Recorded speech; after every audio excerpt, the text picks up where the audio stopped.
What's up guys? Welcome back to my channel. So today, nasa Pampanga kami, of course, katulad pagkahapon. And naalala ko nung sinoutout ko yung Tito Glenn ko. Naging happy na daw siya, okay na daw siya. Yun daw yung gusto niya. And by the way guys, nasa Pampanga kami, try kong papakainin ang mga ducks. Nandito si Saimi. And papakainin namin yung mga ducks. So, sundan nyo kami.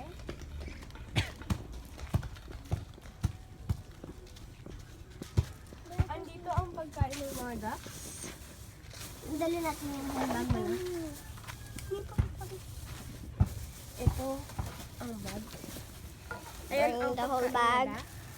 Let's go. Put them back. Put them here. Put them here. No, do not put them back just yet. Come here. Hi. Papakainin namin.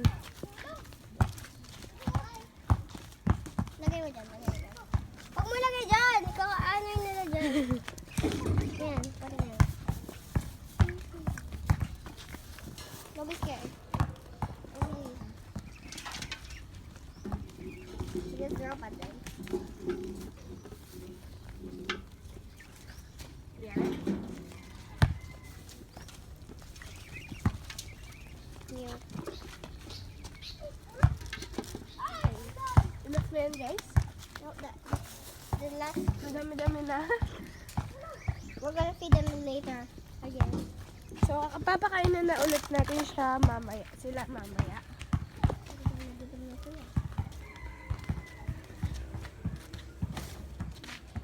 Wala pa daw kasi nagpapakain sa akin.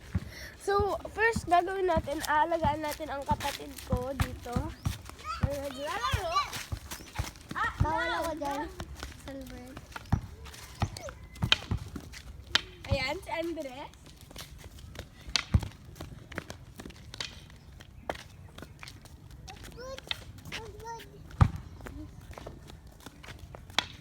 So, dito muna tayo. Look at the ducks, no? Look at the ducks.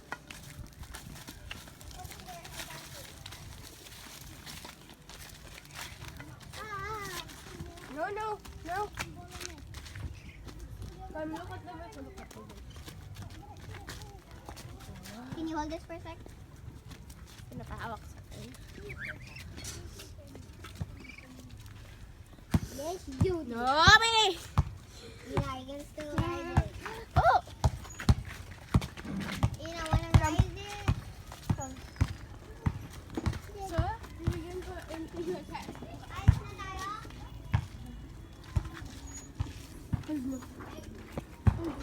No, no, nam, nam, ah. Give to the duck. Faster, give to the duck. Faster. Ginan mo. Go. Go. No, no, sila. No, no, sila. Ah, no, no, no. Ayan. Tapos si Siley dito na magbabay. I just pretend to be because this is my favorite Ayan. thing to do. So, yun lang ata guys ngayon kasi unti lang magagawa namin. So, don't forget to like and subscribe na lang. Turn on the notification bell. Share this video para mas madaming makakita. Bye-bye!